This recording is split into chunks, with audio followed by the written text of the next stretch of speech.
কথা হল কি জানেন, এই সোশ্যাল মিডিয়ার মধ্যে যখনই তোমরা আসবেন, আইসের সাথে দেখা যায় যে ভারতবর্ষের যে যুব সমাজটা আছে, এমরা বিজেপি বিরোধী।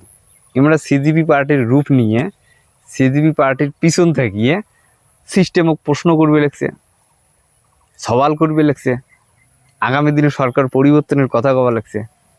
ছাত্র সমাজের যদি কথা কন, ছাত্র সমাজ বর্তমান সময় নিটের পেপার লিক নিয়ে রাস্তায় আন্দোলনে। কৃষকের কথা যদি কন, মূল্যবৃদ্ধি নিয়ে এমরা পড়িছেন, এমরাও বিজেপির প্রতি সন্তুষ্ট নয়। সোশ্যাল মিডিয়ার যে মাস্টারগুলি আছে, যাই কিনে ইউটিউবের মধ্যে আসিয়ে পড়াশুনে পড়ায়, প্রাইভেট পড়ায়, লাখে মিলিয়নে মিলিয়নে বলে আমার ফলোয়ার, এমরাও বিজেপি বিরোধী এবার নীতি নিয়ে সমালোচনা করে।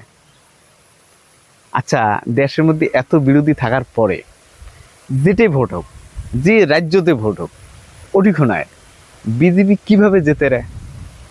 ইয়া তো তোমরা ভোট ঠিকই বিজেপি দেন, কিন্তু সোশ্যাল মিডিয়াতে আসি ফালতুমি হাঙ্গামা করেন।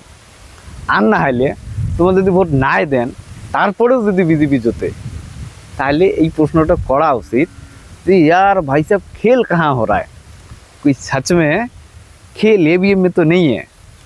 ये গেল এক প্রথম কনসেপ্ট। দ্বিতীয়, আমরা যদি পশ্চিমবঙ্গের মধ্যে আসি, পশ্চিমবঙ্গের মধ্যে বর্তমান সময় একটা হিড়িক চলছে, বুঝছেন?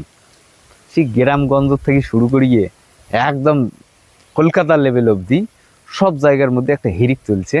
সেটা হচ্ছে দল পরিবর্তনের হিড়িক।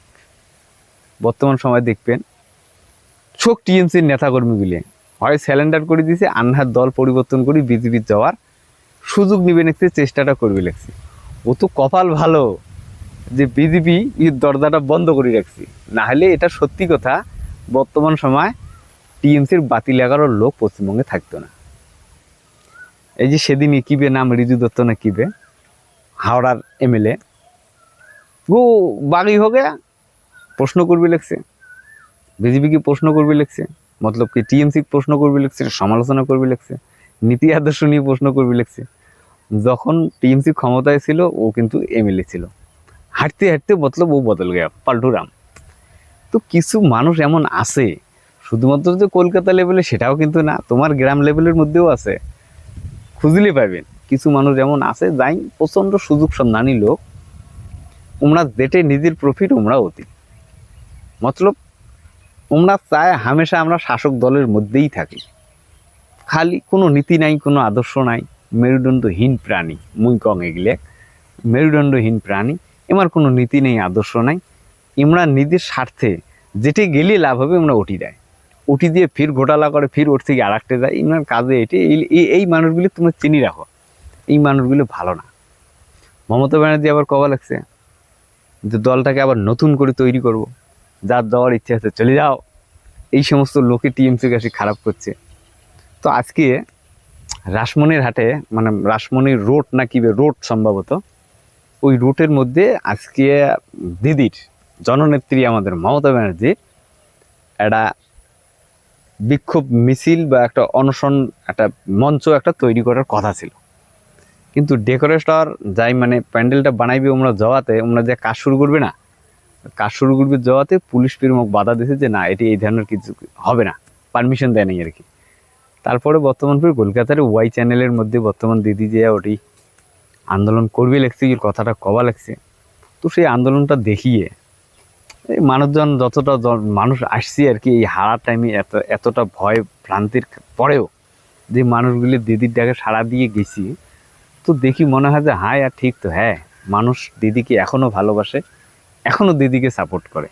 কিন্তু মানুষ স্পষ্ট ভাষায় কথা কবা লাগছে না, শুধুমাত্র এই কারণে, আরে ভাই কলি পুলিশ তুলে নিয়ে যায়, উবি রাত মে ক্যাচ লাগা দেয়, পুলিশ তুলে নিয়ে যায়।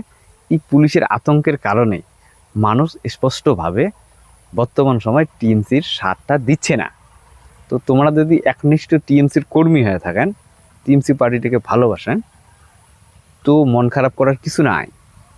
সময় সব কিছু পরিবর্তন হয়, সময়ের সাথে সাথে সব কিছুরই পরিবর্তন হয়।